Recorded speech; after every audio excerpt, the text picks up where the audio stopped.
You're listening to the B&H Photography Podcast. For over 40 years, B&H has been the professional source for photography, video, audio, and more. For your favorite gear, news, and reviews, visit us at bnh.com or download the B&H app to your iPhone or Android device. Now here's your host, Alan Weitz. Greetings and welcome to the B&H Photography Podcast. My name is Alan Weitz, and I'm joined today by Jill Waterman, the podcast's new creative producer. Thanks, Alan. I'm thrilled to be joining you guys and occupying the co-pilot seat. And it's a pleasure to have you here. For today's show, we're stoked to speak with Jean Fruth, a sports photographer and co-founder of the organization Grassroots Baseball. Joining Jean to round out a discussion is Steve Fine, legendary photo editor, former Sports Illustrated director of photography, and a valued teacher and collaborator in Jean's multifaceted adventures in sports. Before we dive into our chat about America's favorite pastime, here's a quick program note. As you know, we generally post a new episode of the podcast every Thursday around 4 p.m. Eastern Time. We deeply value our listeners and are proud of the great community we've built.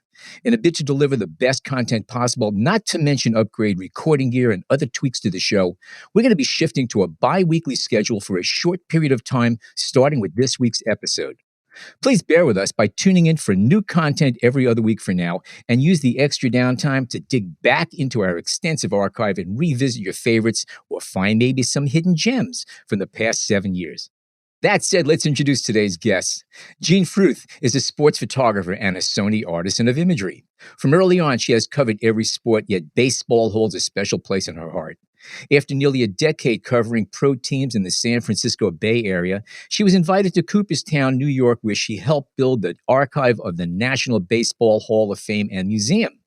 In 2019, Jean co-founded Grassroots Baseball, a nonprofit that promotes and celebrates the game of amateur baseball around the globe with the aim to grow interest and participation at the youngest levels. Jean's true passion is telling the stories of the people and places connected to baseball through photography. Her first book, Grassroots Baseball, Where Legends Begin, was published in 2019, followed by the recent publication of Grassroots Baseball, Route 66. Proceeds from both books benefit the Grassroots Baseball nonprofit. Also joining us today is Steve Fine. After starting out as a sports writer in school, he immersed himself in a photo editing boot camp at Sports Illustrated, where he learned from the masters. He then moved to the New York Times, where he worked the picture desk for sports before being tapped to assist Kathy Ryan as the first deputy picture editor. In 1992, he was lured back to Sports Illustrated to assist sports photography legend Heinz Klutmeyer after he was named director of photography of the magazine. Fine moved into the DP spot himself when Klutmeyer returned to photography. After 17 years in that role, he became the inaugural picture and sports editor at the news aggregating app Flipboard. Currently, he serves as a digital news editor/curator for the news tab at Facebook. Welcome to the show, Jean, and welcome, Steve. Thanks so much, Jill and Alan. It's a pleasure to be here. It's great to have you guys. Before we start, I want to qualify something, okay? I want to go on record before we even start talking here that baseball bores the hell out of me, okay? And I started to go through the book, and I want to tell you that I fell in love. The book is absolutely amazing.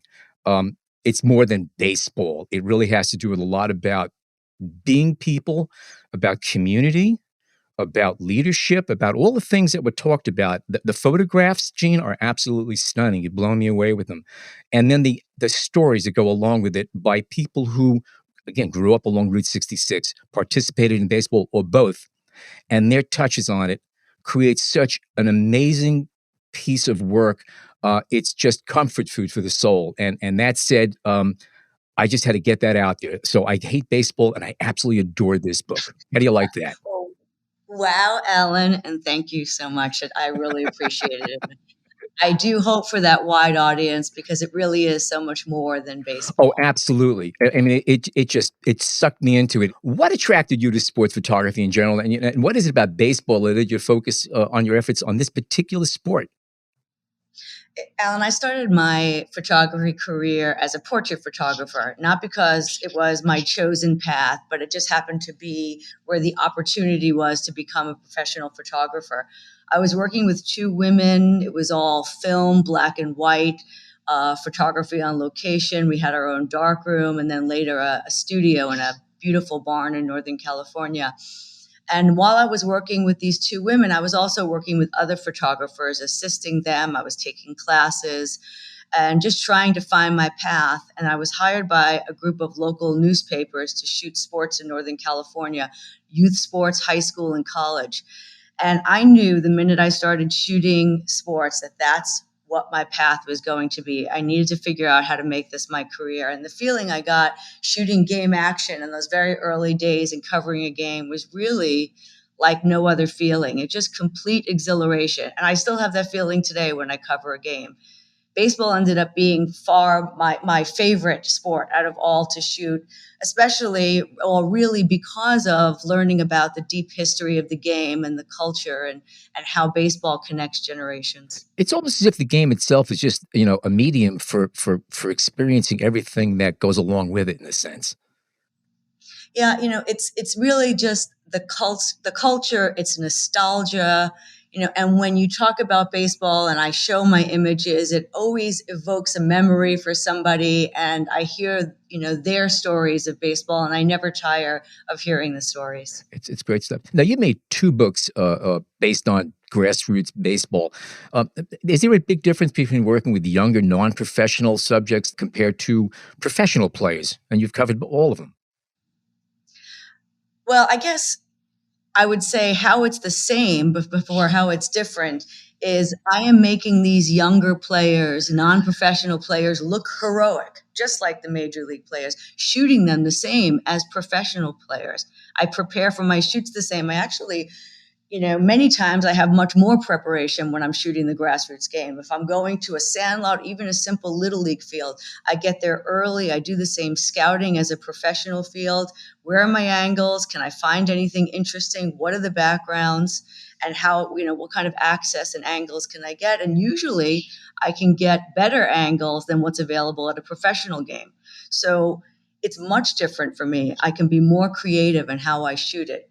If I asked the Yankees if they would mind if I lay down at home plate and shoot Aaron Judge's at bat, they'd prefer I stay in the photo well. So with a grassroots game, I'm really choosy about the times that I shoot, for a grassroots game. I'm not interested in games that start at 12 noon or at 8 p.m. I want to shoot when the light is beautiful, pretty shadows. 4 p.m. starts are my friend. And that's the same advice I give when I'm teaching sports photography. It's don't worry about the who, worry about the what. Go to places where you can have a little access and pretty light and make beautiful pictures. Yeah, that's a very, very important point that you brought up, because one of the things I noticed when going through the book is that you went to great lengths to get angles that you normally don't see for a lot of sporting things, including laying down right on the dirt. Some of the strongest images you have there are at ground level. There's one photograph in particular. It's 2 like flag emblazoned sneakers. All right. And it's literally at ground level. And one of the feet is about a half inch off the ground. And then in front of that, slightly out of focus, is the end of a bat coming into the frame from above. And you could almost feel that foot stamping down on the dirt and the dust coming up. And it is as tight as you'd want to get. And there was another shot of, I believe it was a player at bat. And you use long lenses a lot, and you use them very, very well. And you have the player, and then on the right side of the frame and on the left side of the frame, slightly out of focus again, is a tractor, which was obviously very far away from this player, but because you use a long lens, it crushes everything together and tells a story. This is Midwest. This is out there photography. These are kids having fun. And you do that real well. I know what you're talking about. That, in that particular one, I did shoot with a 400 2.8 to get that look. You can't, you need that kind of lens to make a picture like that. And, many times I'll be shooting with a 70 to 200, but also the 400, shooting with those longer lenses really does give you, that different look. And that's what you're looking for in a book. You're not looking for everything to look the same. So having these different lenses and these different focal points, it adds interest and gives your work a different look. Absolutely. It also helps tell a story in one frame, because all of these elements are there. And again, that long lens crushes them all onto the same 2-dimensional plane. Jean, I want to go back to talking about photographing the amateur players in a heroic way. Do they respond differently to you when you're doing that kind of heroic composition than they would to somebody that's just taking a snapshot? Oh, absolutely. I mean, when you step onto a little league field or even, old guys playing vintage baseball and you start shooting in that different way, they see the lenses that you're shooting with and they see what you're doing. I mean, laying on the ground, I can guarantee they've never had anybody lay on the ground in front of them and take a picture like that. So they respond well, and ideally they relax and then eventually they go back to playing their game and ignore you. And that's what you want. You want to try to just stay out of the way and not become part of the story. And that happens. It takes time, especially like younger players. It takes a little time for them to get used to you. Sometimes I'll even stop shooting and just sit down and let them go back to their game without me and then go back in more quietly and begin to shoot again, just to get everybody to relax and do what they're doing so I can do my job. Right. Do they want to have you chimp through the pictures you've taken a lot and show them what you're capturing? Yeah, I don't do that so much because, again, I want to be documenting and letting them, be in their natural environment, doing what they're doing with me not being there. But I do tell them before I arrive, or whatever coach I talk to, or whoever's in charge of the game, that I share images. And with the young players, I always share images for their personal use. It's an important part of grassroots baseball, and it's giving back to the sport I love and giving back to the craft. And so that's always part of the grassroots baseball for me, is giving them personal images. Yeah. Maybe can you just give us a quick synopsis of what Grassroots Baseball is as an organization and how long it took you to establish that organization and as a nonprofit?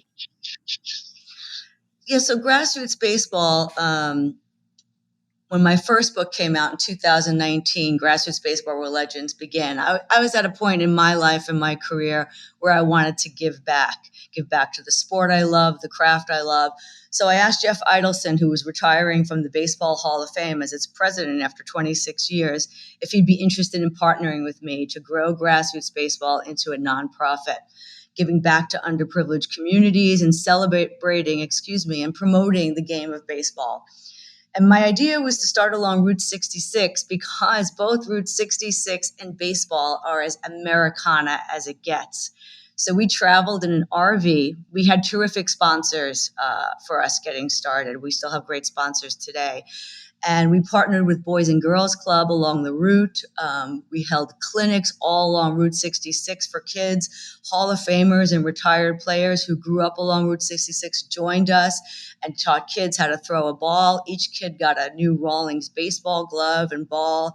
And they got to hear from baseball greats words of inspiration and how they got started in the game. And really important for a kid looking at this Hall of Famer saying, wow, he's from, Oklahoma, just like me, and now he's in the Hall of Fame. And it's quite inspirational. And we just had a terrific time. And that was the first year. And as we were traveling along Route 66 and completing that first year along Route 66, we officially became a not-for-profit. And it was just a very exciting time for us and a great start to the program. That's incredible. Great work. And I think one of the things that adds to this when you're reading through the book is that there are many contributors who wrote for it, and everyone has a slightly different style, but the theme was very common. And each one of them pulls you back to baseball and Route 66. And it's an interesting tapestry that's woven as you go through the book to see different people's experiences in different states along this highway. And again, if you're not familiar, Route 66 starts in Chicago and goes all the way to Los Angeles. So it cuts across from what's the beginning of the Midwest, the gate of the Midwest, through the Midwest, through the mountains to the Pacific Ocean. And it cuts through a lot of cultures and a lot of different geographies and topographies, but there's a common theme through it all. And just to go back to something you mentioned a little bit earlier, Gene, that you skip the noon games. And that's really such a very good piece of advice. And one of the things I did notice is that a lot of your photographs, they had what I call Maxwell Parrish lighting, that golden hour light where there's just heroic light going across everybody. And one of the things you did a lot, you talk about treating these kids, amateurs. Some of them are 8 years old or younger. But the way you caught them, you look at the expressions in their eyes, there's no difference in the intensity in the eyes of these little players as there are in professional players. And that struck me a lot. I'm looking at the faces. These kids are as focused as any pro on that plate. They are really focused. Yeah, it's really true. And that's what I love about grassroots baseball. It's the love of the game. It's before contracts and money. I mean, they're playing, it's pure passion. When you're playing a high school state championship and you're a senior and that last game is over, whether you win or you lose, whether it's tears or cheers, you're getting this emotion that you don't get. It might be the very last baseball game that kid ever plays. And so the intensity that he's playing with or she's playing with, I mean, that's what it's about. It took 3 years to complete, it took 3 years to complete shooting, this book. Our first year along Route 66, we were doing clinics and I was shooting. But in order to tell the stories, like you're saying, the geography, the topography, and that baseball is played the same all around the world, but it certainly looks different in different places. And that's what I'm interested in, is those stories and the culture around the game. Well, in case you're curious, you succeeded very well. Thank you. I appreciate it. So talk a little bit about the logistics of covering all the different locations you went to. How did you handle that? Did you go sort of in a line from east to west or north to south, or jump around? Or And did you call ahead, or did you just show up where people were expecting you? No, I called ahead a lot of times. There was a lot of research involved and a lot of preparation, and that just ensures, or at least gives you a better chance of having success. So the first year I did go all the way through Route 66, but I had to go back and forth and do my day job, as they say. I was still shooting it, and I still shoot today the Major League game, which I love and enjoy shooting Major League Baseball. But going back to Route 66, after that first year, I had to go back. I mean, it takes a long time to make a book and to get the images that you're looking for. And so Little League International, they were just terrific in connecting me to all the little leagues along the route. And then I also wanted to show all levels of the game: vintage baseball, women playing baseball, guys playing baseball on pueblos in New Mexico, all like just telling the story completely for those 8 states that, as you say, it starts in Chicago, ends in Santa Monica. And certainly, baseball in downtown Chicago looks very different than in Oklahoma, than in Missouri, than in Texas, than in the beaches of Santa Monica. So, it definitely took time, and you don't always have success. So New Mexico, I kept trying to shoot the balloon fiesta, and I didn't work out in my schedule the first year. The second year was canceled because of COVID. The third year, it was so late that I had to ask the publisher if we could please hold a page, because I am going to shoot the balloon fiesta. And I tried to make a different balloon shot, but you need balloons in New Mexico to tell the story of Route 66. It's an important part of the culture. Mm-hmm.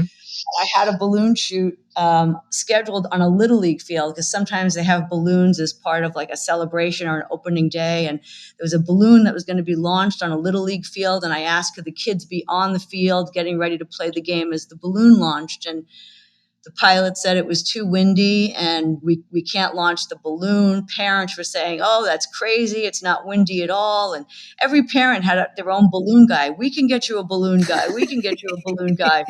And in New Mexico and Albuquerque, everybody has a balloon guy.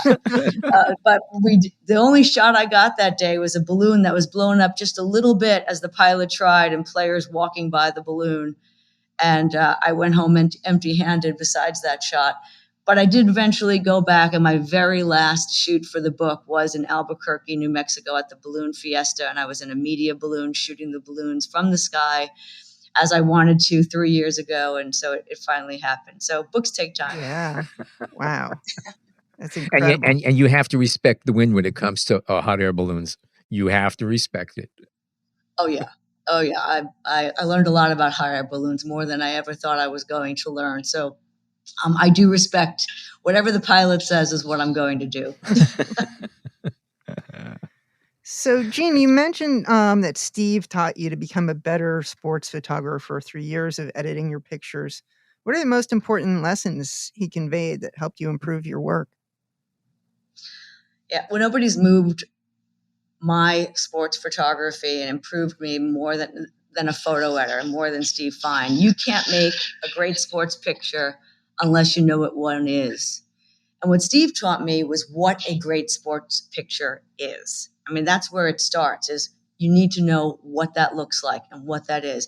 Capturing the athlete at peak action, framing, composing your shot, watching your backgrounds, filling your frame. It was all of these lessons. He helped me create rules for myself and setting a high standard for myself for the kind of pictures I wanted to make. I have those rules and those standards today. The goal was to make one great picture at a shoot, not 200 mediocre ones. And he taught me, probably the most important thing he taught me was to throw away the ones that were not up to these high standards. And photographers, we don't make good editors, as Steve likes to say. And it was learning, and, I'm probably still not a great editor, but I'm certainly better than I was. And, having these high standards and what a great sports picture is. And, if it's football, the knees are high, and nothing growing out of anybody's head. Sports photography can be messy. You have to throw those ones away and set the standard for yourself and know what a great picture is. Yeah, a lot of people don't understand about backgrounds and stuff. They stay very, very focused on the subject, a particular player or something like that, be it their own child or whatever, but they're oblivious to what's going on in the background. And by the way, you got to give a little bit of consideration the fact that most people say you're shooting with a 70 to 200 2.8 lens or any long lens that's fast, wide open, and you're focusing wide open, but you're shooting at f11 or 16. Guess what? You have things growing out of people's heads that you have to be careful of. So it takes a lot of little understanding of exactly what you're doing. And sometimes you want to have a shallower depth of field just so you don't have those things going on, maybe lose focus on some stuff. So certainly the depth of field is very important in sports photography, and making your athlete, making your subject pop is what you're trying to do. Yep. So Steve, let's hear from you. What would you say are the biggest changes you've witnessed in Gene's work over time?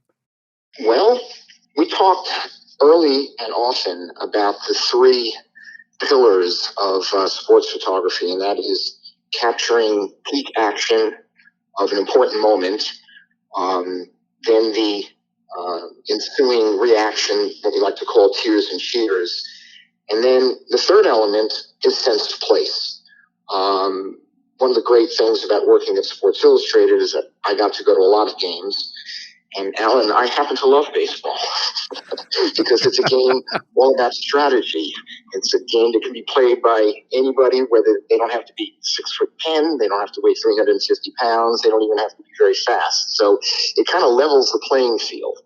And as Gene and I spent years talking about her pictures, we focused in on, beautiful light and also shooting from angles and or points of view people would find to be new and different. Okay, one of the lessons about shooting an SI is that you had to make a picture on Saturday that when it got published in the magazine and arrived in your mailbox on Wednesday, people would still go, wow, even though they'd already seen that play 15 times on SportsCenter. So finding a new angle, finding a different point of view, trying to capture the peak action, the tears and cheers, and a sense of place. I mean, my feeling was that I wanted to put the reader at the stadium, okay, so that he felt what I felt, that he could smell the beer, the cigars, and the grass. And what Gene was able to do was transition from making great action pictures and lovely portraits and encompassing all of these elements into one shot. What's beautiful about Grassroots, both book 1 and book 2, is that you really get an idea of where it is. And I think she began to stress that so that every picture, whether it was Americana or baseball in some, podunk town somewhere, made it feel like, the message was grassroots in every way. And I think she was able to capture all of that. I know going through the book, sense of place became very apparent early on, just looking at the pictures. I quickly had to readjust what I was expecting to see in a baseball book. a few pages in, I realized, no, you're going the wrong way. Start over again and now read the book and see what it's about. And again, the photographs and the accompanying stories by a bunch of different people, each one really amazing in their own right, just creates a total tapestry, a total portrait that is just dead on. I can't use any other words to describe it. It just really works. Yeah, I was wondering, Gene and Steve, did the stories that you got the various baseball legends to write influence or factor into the picture selection at all? It did. So the essays from the legends, each chapter is a state, 8 states, and each chapter opens with a legend who tells his story of what it was like playing baseball in his early years along Route 66.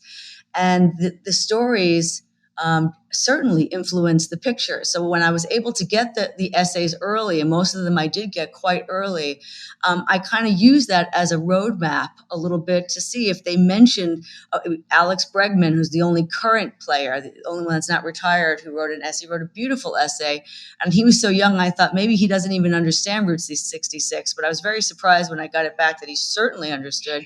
And he started with the balloon fiesta, and I'd already been trying to get the balloon fiesta. And I thought, of course, he's starting with the balloon fiesta. Now I have to make this picture.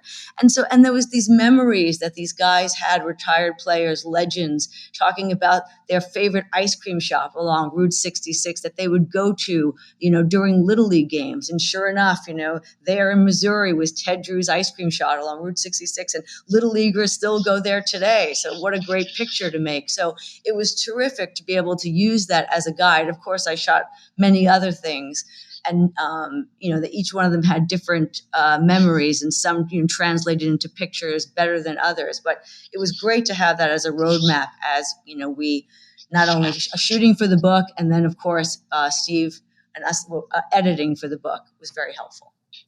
That's great. And talk a little bit about editing. And I'm imagining that you and Steve were going back and forth about things. How did that work? And were there other people involved, or was it mainly the two of you that were discussing picture selection and narrowing things down? Yeah, that's a great question. My first book was not shot as a book. It was as a book project. It was just years of images in my archives being put together as a book. And then I went out and did more shooting to fill in the blanks. But the early process, the early rounds was sort of the same. It was me sending Steve large batches of images and him sending back his selects. Sometimes it was a few months' work. Other times it was just a few weeks. And it would send these large batches of images to him, and then he would go through all of them, send back his selects, and then I might go through his selects, maybe add some of my own that I wanted in there or delete or whatever. But pretty much we didn't go backwards. Once the edit's done, it's done. It goes into a folder and we're moving forward. And it's an important process to do the edit once, to do it right, and then to keep moving forward, or else you'll never get it done. And sometimes I would ask questions, which is really important if you're working with a photo editor and you have someone like Steve, and I was lucky enough to have someone that's helping me so much with my career. And so I'd ask, why did you choose this one over this one? I still ask him today, why this over this? And it really helps you learn more about, why this one is better than this one, or, what's the choice? Now it's more obvious to me than it ever was, but still it's good to ask the questions. Eventually, all of that went to a designer. And for this book, legendary sports photographer Neil Leifer was also kind enough to help with the book. Neil's published, as I'm sure you know, many sports books. And first he suggested the designer who designed his baseball book. So I was lucky enough to be able to work with this designer for the second book, Josh Baker. And he is a long time book designer for Pastime books. His work is phenomenal. And Neil also went through the early PDFs of the book several times, making suggestions. And, one of the great things that came out of that is he's a big believer in double trucks. And I didn't have any double trucks in my first book. And for those who don't know, a double truck goes across 2 pages, in the book. And it really, because of the format of my book and the horizontal format, it really just made for impactful design, having these double trucks. So Neil would look at the PDFs and say, this image would make a terrific double truck. So thank you, Neil. Yeah. It actually made very good use of your wider angle lenses. It was a perfect thing where every once in a while you'd open up this page and all of a sudden it was like, what is it, almost 2 feet across is the photograph because it's a wide book, a large book. And yeah, it goes bang, it hits you. And you could suddenly see the details of that ultra wide angle lens that would normally be kind of like lost because you had to crop a little bit top and bottom, I would assume, to get those in there. Oh, absolutely. And then I started shooting for double trucks. Uh-huh. Something else I learned was, okay, I'm not shooting for Instagram. I'm not shooting for a 1x1 square. I know what the format's going to be for the book.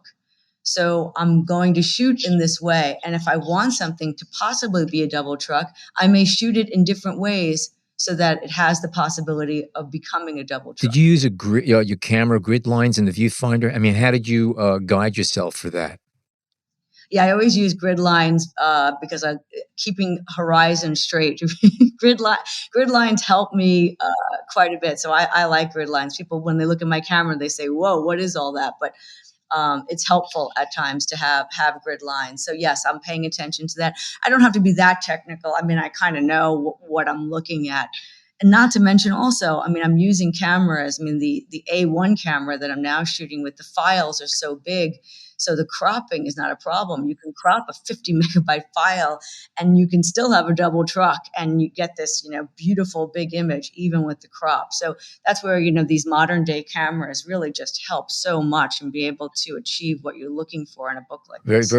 Those are actually very, very good points. I also have to just add to the fact I'm so delighted to hear that you're okay with cropping. So many people take cropping as like a sacrilegious thing to do. The way I look at it, when you frame a picture, your camera gives you a specific aspect ratio of 2:3 or 1:1 or 4:3, whatever the camera is you're using. You're already cropping, and then as you move your camera around to frame your picture, you're cropping. You get a little closer, a little further back, you're cropping. So if the aspect ratio of your camera does not work for what your final need is, in your case, a double page truck, crop. Or if it makes the picture better, crop. Thank you so much. That's at least 2 of us or 3 of us that are on that camp. Thank you. Oh, the person on that camp more than any of us is Steve Fine. Oh, Steve, there's a special place in heaven for you, Steve. I want you to know that because you're okay with cropping.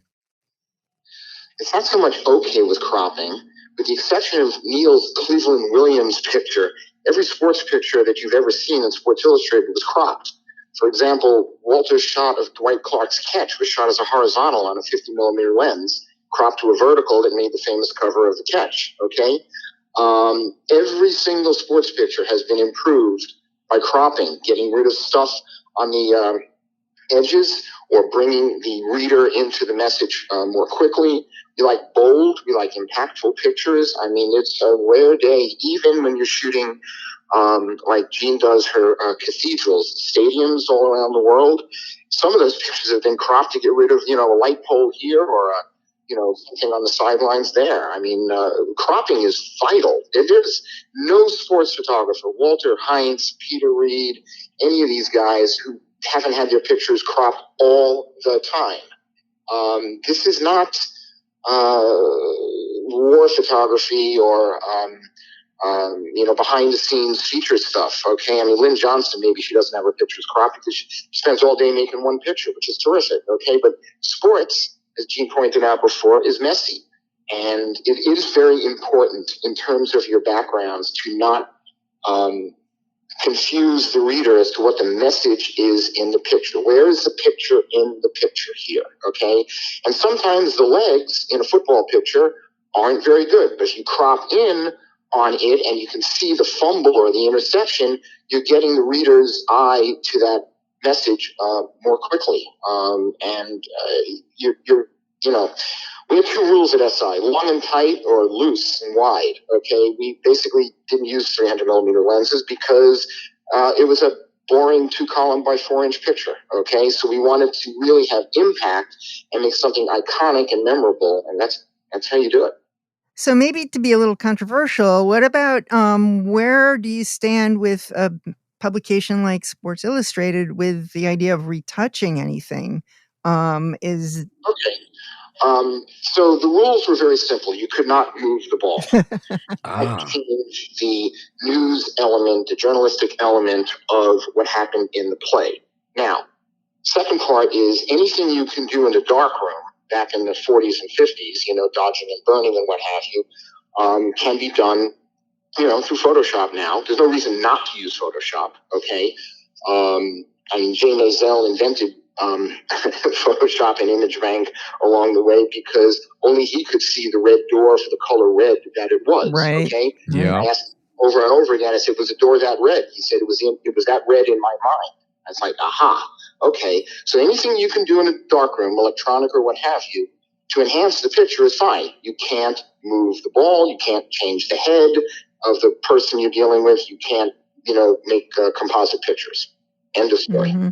But you can enhance the lighting and the dust and the various components that add drama. I'm a basic Photoshop guy. So, levels and curves. Mm-hmm. What's wrong with that?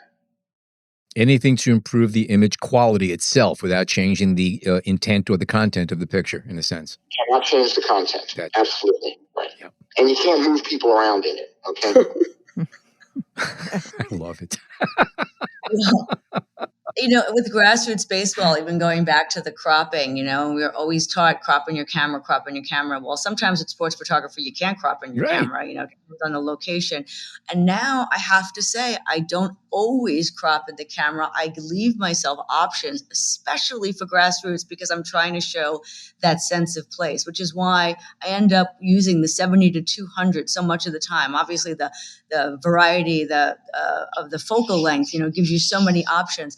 But I like to shoot it wide to show my background, to show the sense of place.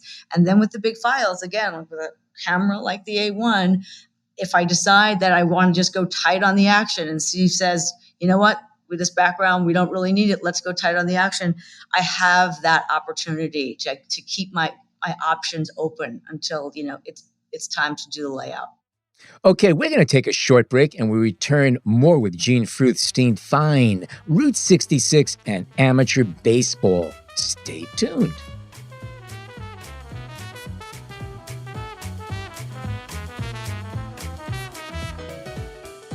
We hope you're enjoying this edition of the B&H Photography Podcast. The best way to support the show is by subscribing on Apple Podcasts, Google Podcasts, Spotify, or wherever you get your podcasts. For links to gear and more information on today's guests, check out the show notes in your podcast app or visit our homepage on the B&H Explorer website and join the B&H Photography Podcast Facebook group. And now, back to the show. Okay, we are back. Jill, you had a question for Steve. Yeah, Steve, you have such a long history covering all types of sports. Are there specific, unique attributes you look for in a good sports photographer? As the great Life magazine photographer Bill Epridge once said, anyone can take a picture, but not everyone is a photographer. So what we were trying to do for years at SI, while we were competing with the local newspapers and the wire services, we were also trying to beat ESPN at its own game. So I was looking for someone who could make a picture from a game on a Saturday or a Sunday that made people go ooh and ah on a Wednesday when they got it, which is tricky. So again, peak action, tears and cheers, sense of place, all these things come into play, but it's also the ability to get to the game early, to tell a story, the narrative, okay? You got pregame, you've got postgame, you've got game action, you've got locker room. I'm interested in behind the scenes stuff. I'm looking for a picture I haven't seen before, which is tricky, again, because so much sports is being covered, on a daily basis now. One of the ways we did it at Sports Illustrated was volume. Our guys shot a lot of pictures. John McDonough would go to a basketball game and it would be almost like a video of, every play that was made. So then it comes down to editing. Then it comes down to choosing the right one and how to get it in there. And editing for me, it comes from my gut. Okay. I got to a place early on in my career at SI where the pictures would jump off the screen or off the light table at me. Okay. And say, use me, because it was the moment. And very early on, I got to edit, Heinz's picture of the Miracle on Ice from Lake Placid. I was 21 or 22 years old, and I'm looking at this picture, and I thought, and there's no frame before or frame after. There's one frame that is just perfect. And so it's a combination of things that I'm looking for. The photographer who is knowledgeable about the sport, because there is no substitute, okay, who's also done his research as to how these pictures have been made in the past, okay? What are you looking for at track meet? What are you looking for in terms of pole vault, the hurdles, things like that? I'm looking for details. I'm looking for a general view. The photographer who likes to go, upstairs is a friend, okay? Gene just recently, last year, spent 2 or 3 days in the outfield at Dodger Stadium making great shots from a point of view that is not always done during the regular season. So I want to see some creativity. I want to see imagination. I want to see that you've already researched pictures, okay, and you're improving on them or making something of your own. I have a question for you based on what you just said. Again, one of the things of today's cameras is that when you have burst rates that are literally quicker than motion picture, quicker than 24 frames a second, it used to be, you caught the decisive moment. Now you can catch everything leading up to and going after that decisive moment in fractions of a second. So you could be selective of which selective moment you want of that selective moment. Would you rather have somebody shooting who just machine guns that way to get everything so that that there's a picture in there somewhere?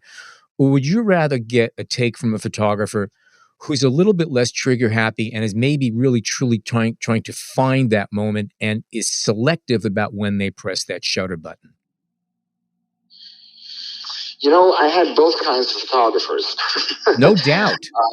I had that John Beaver, who was very selective, shot the fewest number of frames at a football game and made the most amount of pictures. And then I had guys like Johnny Mack or Peter Reed, who would track the ball or track the wide receiver, or in the case of the Rich Bush going around the end and leaping over to make sure that they didn't miss anything. What it comes down to, there's always one right one. There's something about the position of the arms and the legs in the athlete that makes jumping over the pile into the end zone the one, okay? It's hard to, unless I could spread it out on a light box for you, it's hard to explain why this one's better than that one. But when you see it, all of a sudden it becomes second nature to you. There's a certain visual dynamic that you're looking for, and your eye picks up on it because we're sensitive to certain compositions. We click with certain compositions. Yes, and also athletes are all about repetitive motion. You can shoot a pitcher, Verlander, Scherzer, Kershaw, or whatever, and it looks exactly the same every single time. Their release points, their body language, their landing foot, all of these things, okay? So when you see a picture, there are right ways to shoot certain things, okay? And you avoid, the basketball plastered to the floor. You avoid somebody running, regardless of the sport, where you can't see both legs. You've got to be able to see, all the body parts. You can't crop things so that it hurts. You don't crop at the joint, things like that. So if there's a ballet, there's a rhythm, and there's a sort of the right look for a sports picture, especially when it comes to football. Okay, and that's what you're looking for when it comes to a great picture. What separates football from other sports? You can make a picture on any play. And to your point about an hour ago regarding baseball, it's a slow game. Batters batting, pitchers pitching, slides at second base tend to all look alike. A dive in the outfield is something special. A play at home is something special. Whereas in football, though every play ends in a tackle, not every tackle is a picture, there is something to be made, whether you're focusing on the line, on the quarterback, on the running back, on the defense, on something in a football game where you can always make a picture. I used to say, if you can't shoot football for me, you can't shoot, because it is a sport that's so much going on. It's a big field. There's nobody blocking you. There's no excuse for you not being able to either track the ball or get a sack or something to that effect. So football is the best sport to edit next to Olympic sports, which are just beautiful and wonderful. So that's interesting because baseball is very carefully laid out. I mean, when you go, you know exactly where everybody is supposed to be for the most part. And there's very little variation. I never thought about that. Whereas football, that field and the composition of what's happening out there changes every moment. Well, the hardest sport is hockey because it's not just linear east to west, it's also pulsating. Okay. So there are two kinds of hockey pitchers, great and awful. Okay. So if you're David Clutho and you've been shooting hockey for 30 years, you're making a lot of great pictures. Bruce Bennett is another one. Okay. Great hockey pitchers stand out, and the rest of them are just guys skating with a puck because you got them going in circles on top of going left and right. So that's the tricky one. And way back in the day, when the lighting in the arenas were terrible and the cameras were terrible, we had to strobe everything. So you had to shoot one picture every 3 seconds, whether it was basketball or hockey. Okay, on strobes. Those were the big dogs. Oh man, I don't know how many photographers today, especially younger photographers, appreciate how easy it is, how much technical stuff has been taken away, or is not critical anymore to taking good photographs. You literally just have to be able to catch the time and catch the composition. But it's amazing what's happened technically behind the scenes, internally with the cameras. But that's a whole other subject. But well, but it's also made it harder to make a great picture because the camera's doing so much of the work in low light. It's also autofocusing. I mean, I came from an era where there was no autofocusing. Okay, I'm not sure how many of today's photographers would be able to, succeed in that environment. So if you've taken all the technical aspects out and you've made it a level playing field for everybody, okay, then making a great picture is much more difficult now. So, Steve, we're talking about a lot of the do's as far as what you should do to take good sports photography or submit stuff to stuff. What are some of the don'ts when it comes to sports photography, especially if you want to get your stuff out there?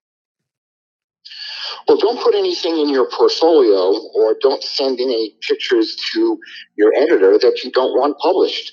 It's no one's fault but your own if they run something that you don't like, because if you didn't send it in, they wouldn't be able to run it. Once upon a time, photographers used to yell at me at SI, like, how did that picture get in the magazine? And I said, well, this isn't my candy store. I have to show, a wide range of stuff. And then I realized, you know what? I need better candy. So I stopped showing pictures I didn't want to see run in the magazine and cleared up a whole lot of problems. Keep in mind, there's one thing about great pictures, and they are the moments that cannot be repeated. It's about the athlete who gets up at 4 a.m. to train for a dream and the photographer who hopes to be in the right place at the right time with the right lens. For both, it always comes down to a fraction of a second.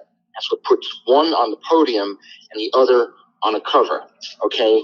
It's about a shared accomplishment, whether it's the swimmer or the gymnast or the skier pushing himself beyond reason and the photographer quietly framing that perfect image. They're inextricably linked forever in history. Think about it. There has never been a great moment without a great picture. I've made it a mantra over the years that I grade photographers on their hits and not on their misses.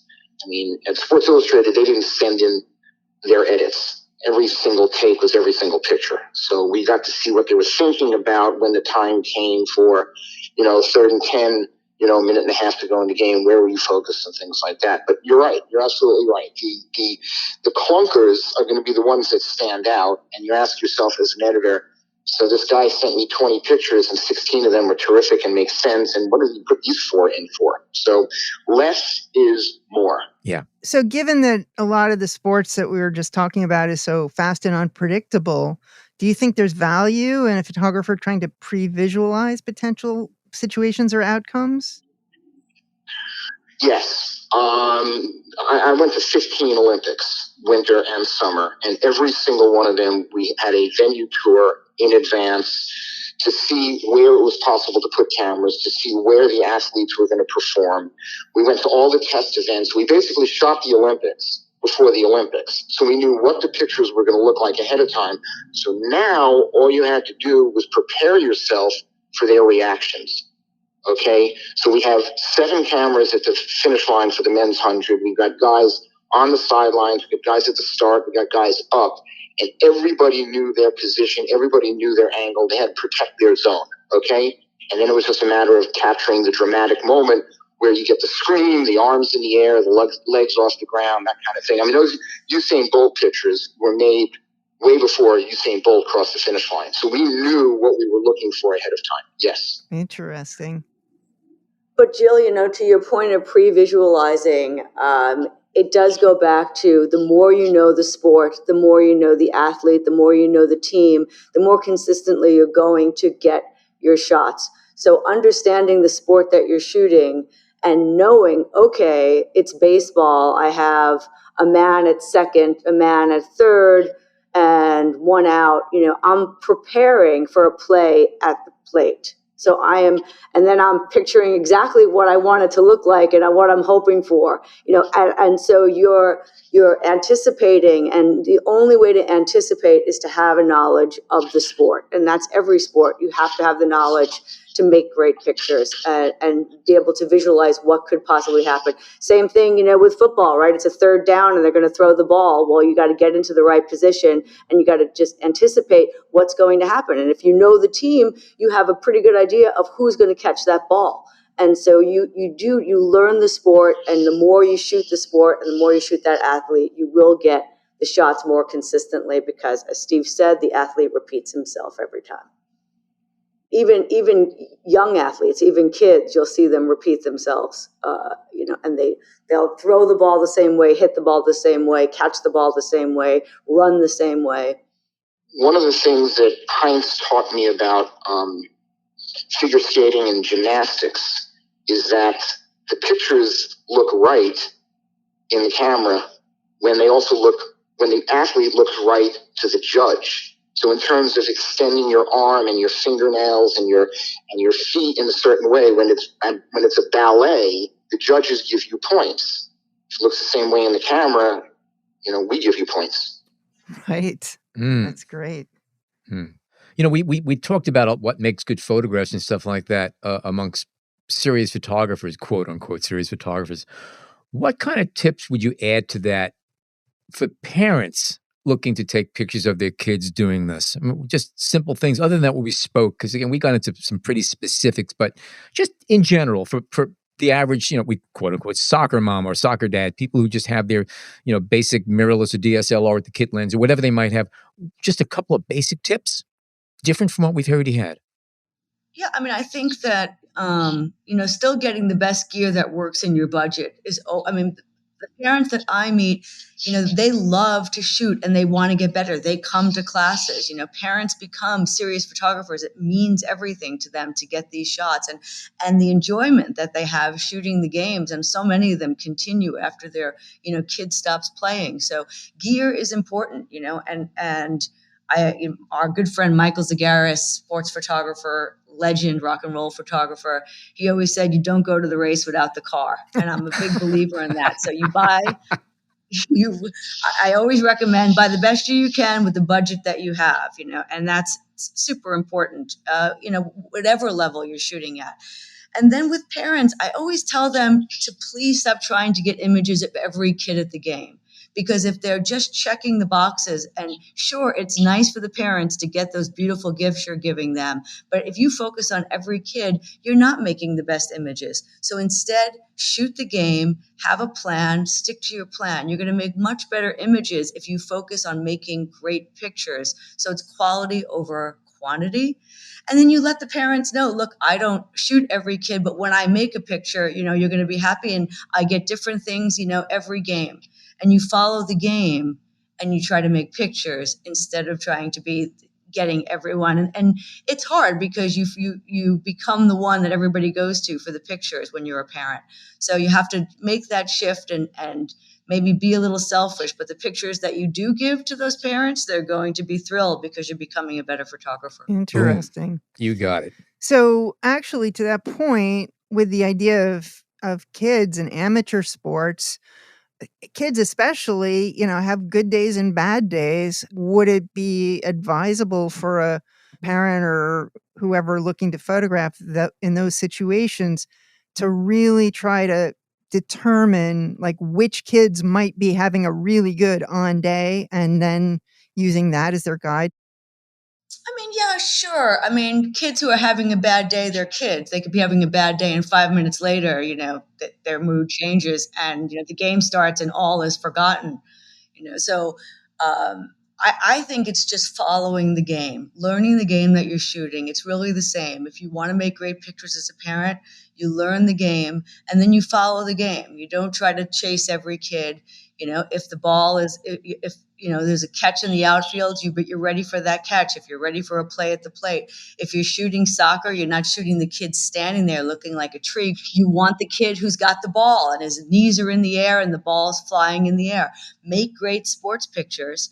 And sure, and you can get every kid in different ways. Pre-game is a great way to make great pictures of lots of kids before the game even begins. And if you're a parent, you probably have access to the field. So get them warming up, get them in the huddle with the coach, get them on the bench, having fun, interacting with each other. Be a fly on the wall. Don't be part of it. Document what's going on and the fun they're having. Maybe the little details of the game, their cleat, the ball, the gloves that they're using. All those small things, prepping the field. Lots of times kids prep the field. Maybe it's, they're watering the field and it's beautifully backlit and you make a pretty picture. So there's many pictures to be made as a parent. And I think it's treating it as if you're shooting a professional game and not trying to get a shot of everything. So to go back to what you were saying about gear for a minute, are there specific recommendations you have for the aspirational photographer, like in terms of the lenses that might work best in a sports situation or lenses to avoid? Absolutely. I mean, it goes back to, of course, getting the best gear for your budget. When I always recommend, when I started shooting with the Sony A9s and the A9 IIs and now the A1, features like eye detection, where the autofocus is finding the athlete's eye, and if not, their face, and the real-time tracking. I mean, I don't want to go back to the days of no autofocus. Let's take advantage of this incredible technology that we have, right? And so locking on the athlete, when you have a camera that locks on your athlete and you can count on that autofocus, so the camera's doing its job, you're freed up to frame, compose, create the images you're looking to make. So getting those cameras, whatever camera you can get that's going to do that job, is certainly the recommendation.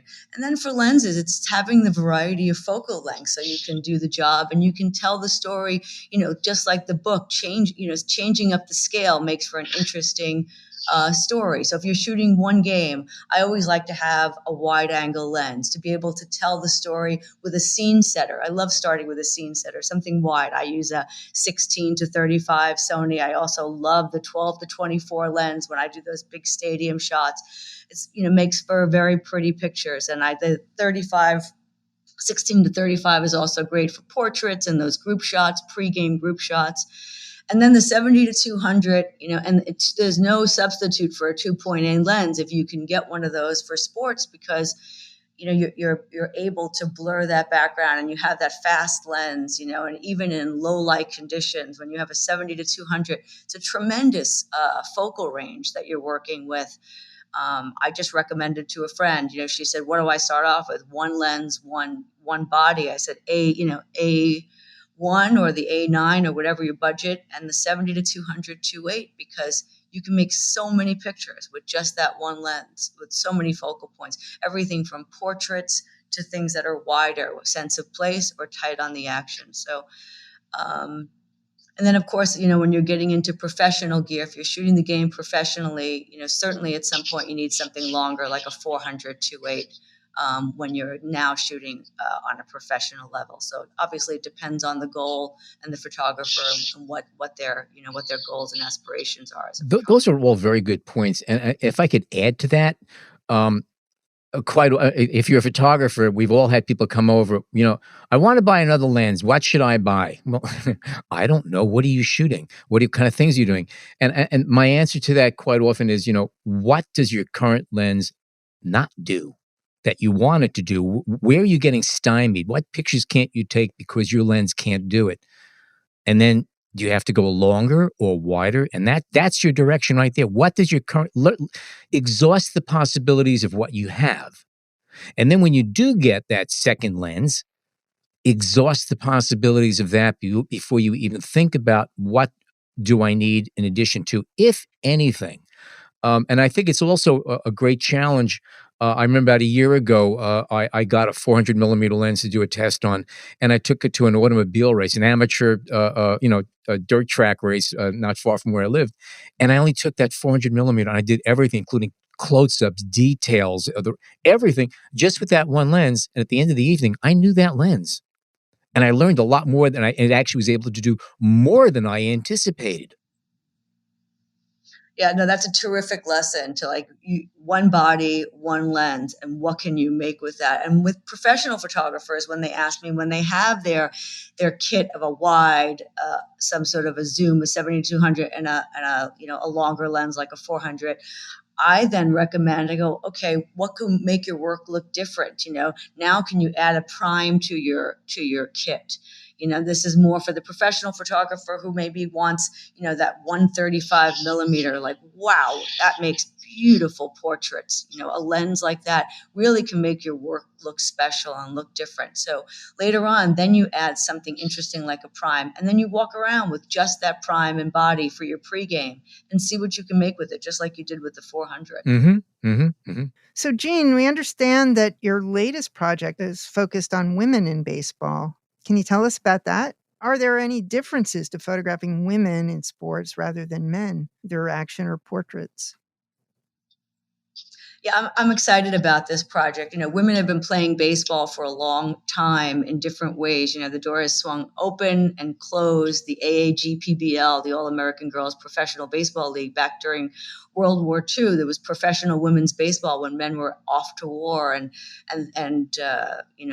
that's one of the early times of women playing the game, and now women are playing and are in the sport in so many different ways, just on the field and off the field. Executives, women playing in minor league baseball just happened, women coaching in baseball. There's women groundskeepers, head groundskeepers, every facet of the game women are now participating in, and I can't even keep up with the changes that are happening so quickly, and it's really exciting. So it's a pleasure to be able to document. This new project is going to be 3 years for me, and shooting women versus men. The goal in some ways is the same. This is baseball, of course.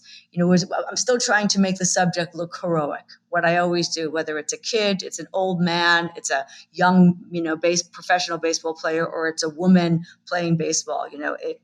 When it comes to that, you want the same.